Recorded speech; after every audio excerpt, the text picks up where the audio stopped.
How does the blood work compare on a carnivore diet or a vegan diet? Hi, I'm Dr. Eric Westman, and welcome back to another Dr. Westman Reacts. If you don't have my top 10 tips on how to start keto right, please look in the description below. Thanks again for sending a video for me to respond to. I'm getting the feedback that often my videos are reassuring, that yes, it's okay to not eat carbs and to eat great foods, which is really a properly formulated keto type of diet. And there's a lot of fear mongering, and I just want the science to be heard. So this is a video from Mike the Vegan. I've looked at his videos before, and he's pretty unabashedly vegan and then bashing non-vegan diets, including keto and other animal-sourced sorts of diets. So this one has to do with looking at someone else's blood work. Let's see what Mike says. Hey, it's Mike here, and today my response to steak and butter gal. Yeah, that's almost as bad as having like vegan in your handle. We're looking at her blood test results. Yes, this is another carnivore blood test result video, but there will be new stuff in the sense that we're looking at vegan versus her carnivore blood work, which is interesting. And her blood work is analyzed by a cardiologist. Yes, the same carnivore cardiologist that the carnivore couple referenced in the video I recently responded to. So yeah, this is another carnivore video. I'm not going insane looking at all these people eating all this meat. Let's go. So who is Steak and Butter Gal? Well, here is her channel. She has 180,000 subs, and the video I'm responding to is this one with over 200,000 views. And it's weird how all of these carnivore bloodwork videos have this like really melodramatic, sarcastic intro of like, oh my God, am I gonna die from heart disease? When you know they've already made up their mind. Here she is with hers. It is mind-blowing, it's devastating. It's, wow, I'm gonna have a heart attack. What am I gonna do? Quit the carnivore diet. To nutshell it, Bella, which is her real name, says that she was vegan and then has actually been carnivore for 5 years. Though I will say I've noticed the definition of carnivore has expanded a little bit. It's not just straight steak and organ meats or whatever. They're also including just anything that is animal-based. So, here she is. I got to spend some time talking with Dr. Philip Ovadia.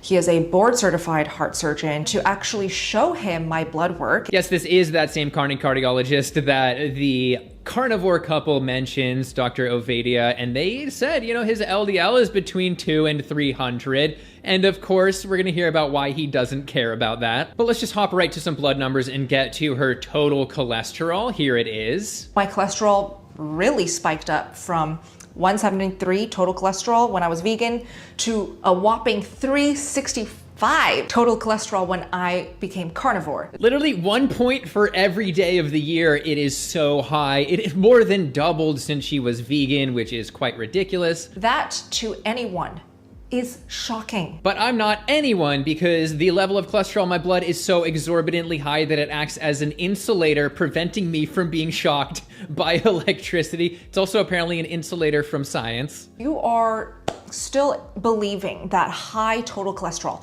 high LDL in your blood work is a big red flag. Or if your family is pressuring you, telling you these things and scaring you, Dr. Ovadia explains so well why the LDL is not what one should focus on. Your family might get a little bit worried when you have blasted through the cholesterol ceiling, not just eviscerated the ceiling and just replaced it with lipid-based ceiling tiles. Well, hang on. Certainly, there is a theory.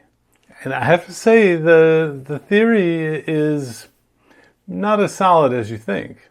The theory that LDL cholesterol goes around and the only purpose is to cause havoc and to cause heart disease and atherosclerosis. If you've been in my office, you've heard me say cholesterol is not a disease. That's right. So Mike, high cholesterol like that doesn't concern me like a blood count of a white blood cell. White blood count of 50,000, and it should be 5,000, 50,000. Yeah, as a marker of some terrible infection or leukemia.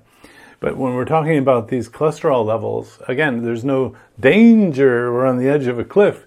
If anything, there's a danger. We're on the edge of the cliff if there's a high triglyceride level.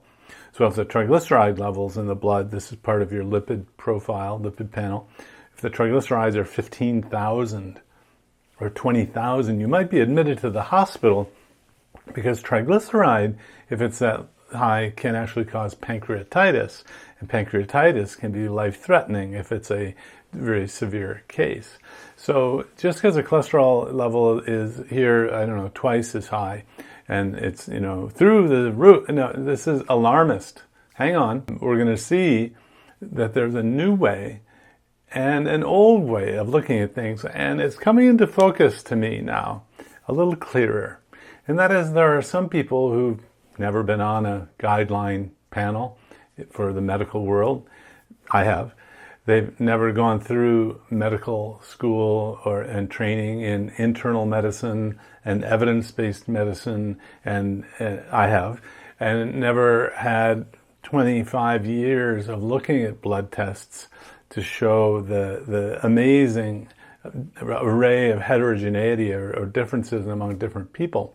How I don't even want to look at the cholesterol anymore if you're losing weight.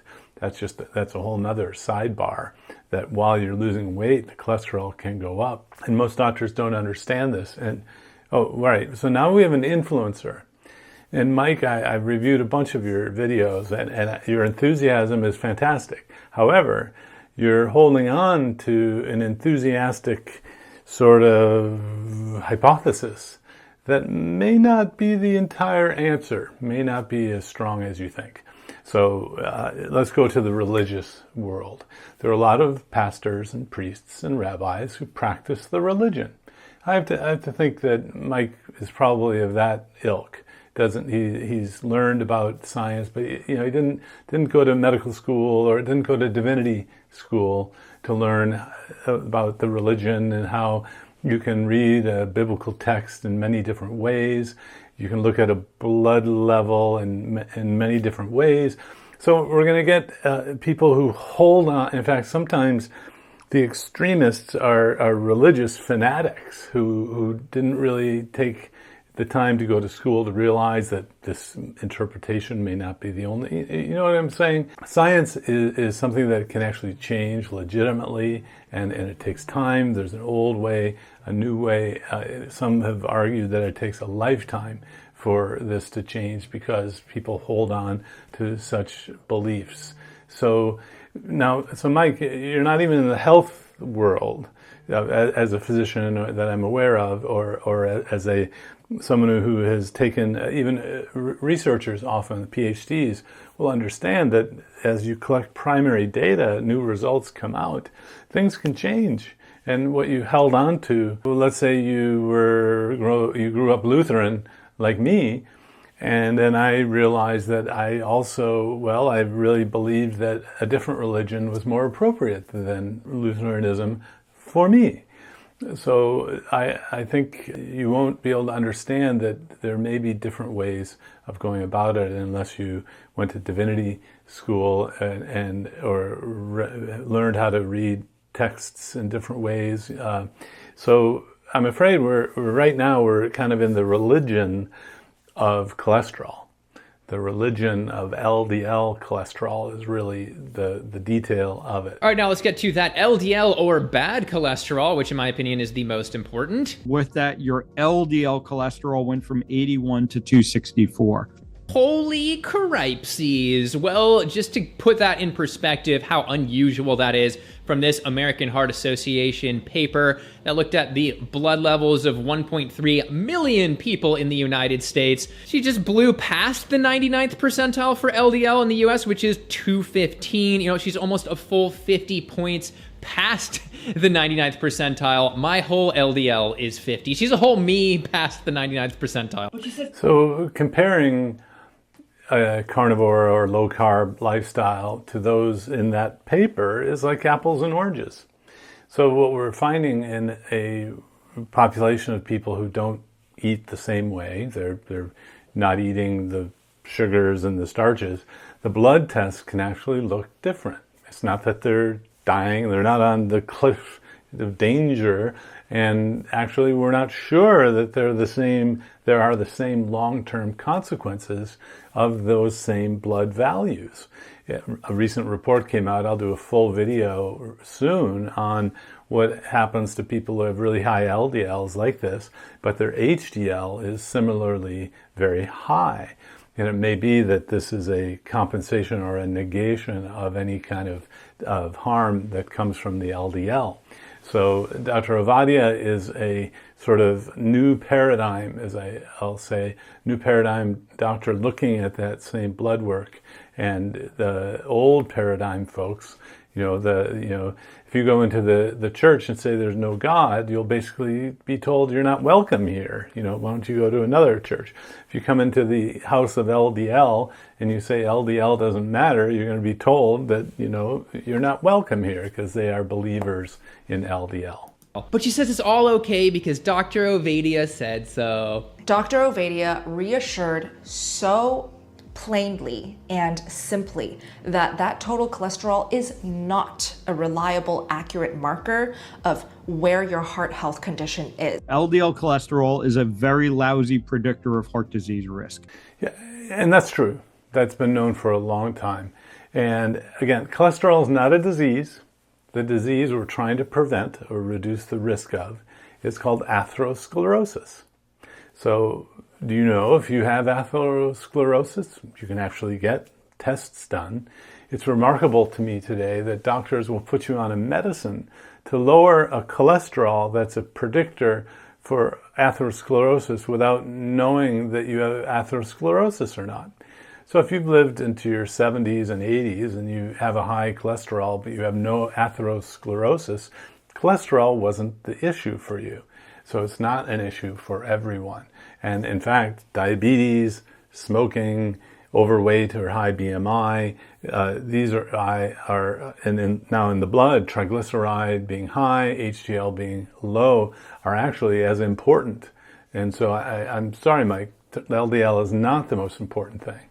Trying to be like the Obi-Wan Kenobi of cholesterol denial. LDL is not the cholesterol you're looking for. Not with you, the Force is. And by force, I mean science. To be fair, he didn't talk about like LDL science in this particular video, but there's the longer interview where he elaborated a little bit more. Many people will have heard me and others talk about, the studies that have been done looking at patients coming into the hospital with a heart attack, and that their LDL cholesterols are basically not predictive. The concept here is that people who have lower cholesterol still end up having heart attacks from the data. Therefore, infinitely high cholesterol is fine. He still doesn't cite particular studies here, but that carnivore couple, which follows him, did cite this particular study to make that exact point. Was the conclusion that infinitely high LDL doesn't matter at all for heart disease? No, their conclusion was that the cutoff for low cholesterol actually needs to be lowered. First data that we had around LDL cholesterol really showed that it was only meaningful if it was exceptionally high. So this is Bella's bloods, and you can see the total cholesterol being higher on carnivore. The HDL was also higher on the carnivore diet, and it may turn out that that's the element that's not being introduced as the sort of tempering the problem, or maybe there was never a problem to begin with. I'm not quite sure. You can see the triglyceride going down to 15. This may actually be another element that makes it so you don't worry about LDL, the triglyceride from 97 to 15. And then the HbA1c, or the HA1C here, the hemoglobin A1c, is a marker of your blood sugar over 3 months. And in the prospective studies recently published showing what's the highest predictor for atherosclerosis. Remember, cholesterol is not a disease. We're trying to prevent atherosclerosis. The blood sugar axis, if you will, the diabetes, pre-diabetes, the A1C, the blood glucose here on these panel markers here show. So the glucose is 66, and the A1C is 4.7 on the carnivore diet, which is an improvement over the vegan blood. Now, if you watch my other videos, you'll see that I think there are lots of ways to be healthy. You can be healthy on a vegan diet. You can be healthy on an omnivore or carnivore diet. And the sparks fly when one way people try to explain the other way is no good. When you want information on a keto diet, talk to a keto expert. Here we're getting someone who's not a keto expert commenting on carnivore, which is a subset of a low-carb diet. It can be ketogenic, or keto. Now, you can see on Dr. Ivada's bookshelf back there, the book, the white one there called Ketogenic, with an egg on it. It's actually Ketogenic, the Science of Therapeutic Carbohydrate Restriction in Humans. It came out just this summer, and it's a must-read. It must have on your shelf if you're a health practitioner who's open-minded and wants to learn about low-carb and keto diets. I wrote with Dr. Yancey here at Duke 2 of the chapters in there on nutritional aspects and also on the treatment of diabetes and overweight and obesity. So I'm not as worried about Mike here. I need to explain that there are other kinds of ways to look at the blood test. There are other sorts of religions, and I'm not trying to get anyone else to eat in a certain way. I'm just trying to understand why or why not this might be a healthy thing to do. And what we think of as low, like around 100 or a little below 100, is still high enough to give atherosclerosis, which we've known from other studies like this one. You can see from this chart very clearly you can still get atherosclerosis at like 100. And credit to the commenters under my carnivore couple video. They mentioned a really good point that the level of cholesterol can actually appear lower than it likely was throughout somebody's life when they are admitted to the hospital for a heart attack, because studies show that cholesterol levels lower after a heart attack. Like this study in particular, you might be knocking 10 to 20 points off depending on when you take the measurement, which is huge. And I dug for more of Obadiah's arguments, found this article, an interview where he does say that the size of your LDL particles matters, likely hearkening to the low carb mantra of large fluffy LDL being harmless. But again, to a study like this one, they are both horrible. One is just slightly less horrible for cardiovascular disease. So again, what's fascinating is these studies that Mike's showing are among people who eat carbs. So, you can say that a certain way is going to happen on the moon. And although I'm sure they predicted, because of the science, that the gravity would be less, so they'd be able to hit the golf ball a lot farther than they could. They could walk and leap with less gravity. So on a low-carb keto diet, the metabolism is entirely different. And you need to know that LDL is actually helpful and useful and necessary for life. If you don't have any LDL, you don't grow up normally. So anyway, what I'm trying to explain is that there's more to it than the old Lutheranism is the only way to go. So if I am in a toggle medical school and residency in my life with the religion that I grew up with, back in the 80s and 90s, all I knew was LDL cholesterol. And all I knew was Lutheranism. So I go to different medical schools, go to a different part of the country, meet someone who's a different religion, and I learn their different religions. And even though I grew up just doing one, thinking that if someone didn't pronounce trespasses or debtors correctly, that it was something different. So anyway, if someone's a practitioner of the religion, here a true believer of the LDL, then he's not going to understand. So that, I'm afraid I'm at that point.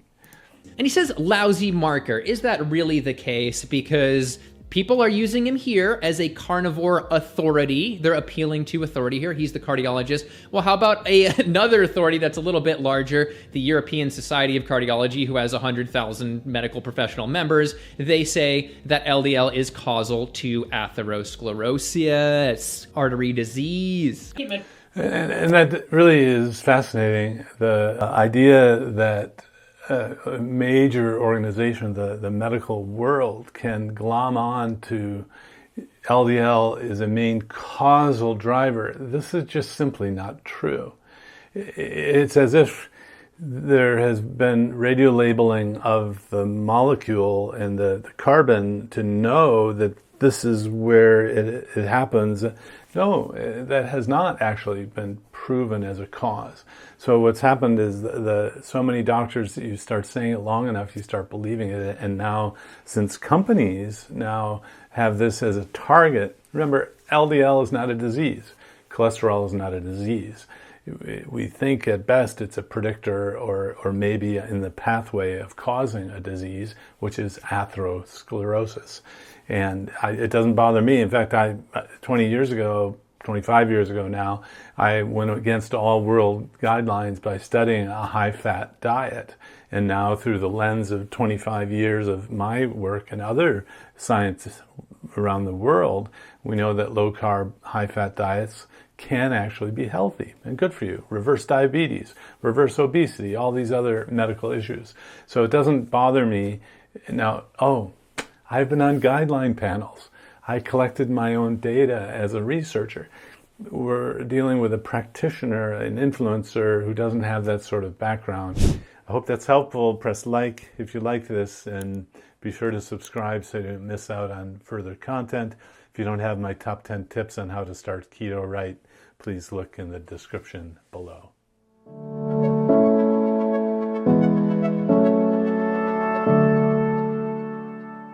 If you enjoyed this video, be sure to like, subscribe, and hit the notification bell, and check out adaptyourlifeacademy.com.